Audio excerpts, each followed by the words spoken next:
پەیامی سەرۆکایەتی یەکێتی نیشتیمانی کوردستان بۆ یادی 6 ساڵەی جینۆسایدی ئێزدیەکان. لە شەشەمین ساڵیادی کارەساتی شنگال و جینۆسایدی ئێزیدیان بە خەمێکی قوڵەوە یادی شەیدان و قوربانیانیە و تاوانەی دەرهەق بە گەلەکەمان کرا بەرز ڕادەگرین. پشوو درێژی و ورە و باوەڕ بایندێکی گەشتر بۆ کەسوکاریان دەخوازین و داواکارین لایەنە پەیوەندیدارەکانی کۆمەڵی نێودەوڵەتی حکوومەتی عێراق و هەرێمی کوردستان پەلە بکەن لە ناساندنی کارەساتی شنگال وەک تاوانی جینۆساید و لە بەردەم دادگایەکی باڵادا ڕێکخراوی تیرۆریستی دەوڵەتی ئیسلامی و تاوانبارەکانیان و ئەوانش کە کەمتەر خەم و هۆکار بوون بۆ ڕوودانی کارەساتەکە بە سزا بگەێنن.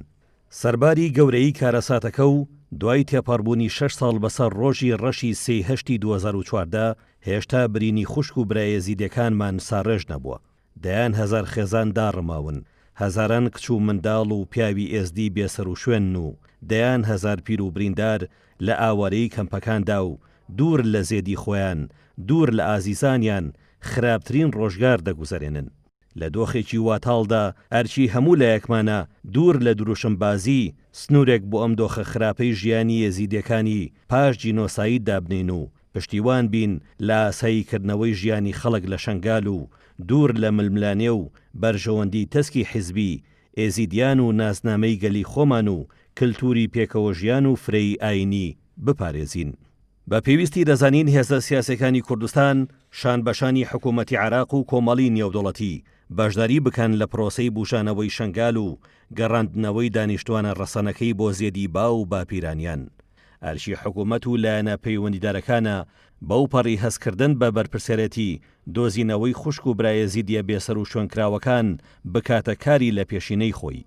ئەرچی هەمووشمانە کە ئەو ڕۆژانە و شەیدانی ئێزدی و شەیدانی ڕوبەڕووبوونەوەی داعش لە یاد نەکەین و دڵنیاین کە قوربانیدانی هێزەکانی پێشمەرگە و یەکریزی خەڵکی کوردستان ڕێگەی نەدا پیلانی تری داعش لە قڕکردن و داژیکاری بۆ سەر کوردستان سەر بگرێت.